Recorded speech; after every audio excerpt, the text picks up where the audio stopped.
Soyons saints, en partenariat avec Magnificat. Nous souhaitons une belle fête aux Rémi, Amalric et Amaury. Nous découvrons saint Arnold de Janssen, né en 1837 en Basse-Rhénanie, dans l'actuelle Allemagne.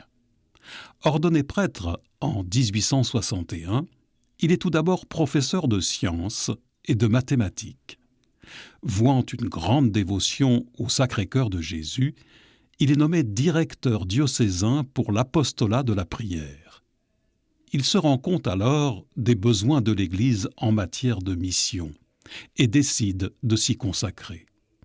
Il démissionne et fonde la revue Le Messager du Sacré-Cœur, magazine mensuel populaire informant de l'actualité des missions catholiques dans le monde.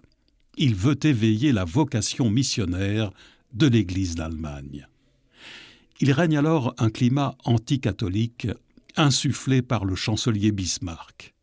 Devant l'aggravation du sort réservé aux prêtres et aux religieux, il décide d'ouvrir sa propre mission.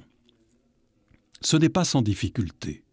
Les uns réagissent en disant qu'il n'est pas la personne appropriée. Les autres, que les temps ne sont pas favorables pour ses projets.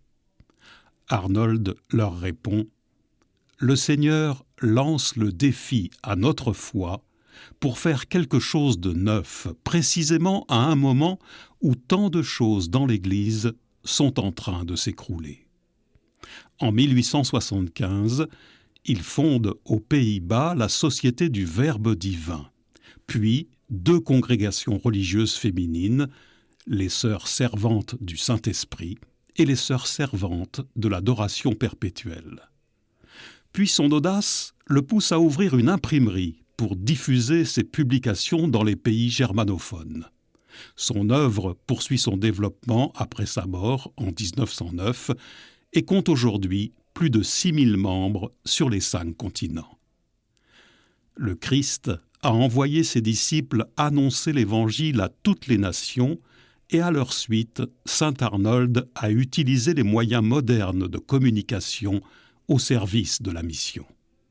En communion avec lui, prenons le temps de réfléchir au soutien que nous pouvons apporter aux moyens de communication dédiés à l'évangélisation.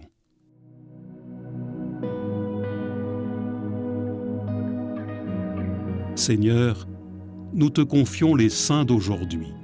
Donne-leur la force de suivre les intuitions de l'Esprit Saint malgré les persécutions. Qu'ils n'aient pas peur, comme Arnold, d'entreprendre de nouvelles choses pour la gloire de ton nom.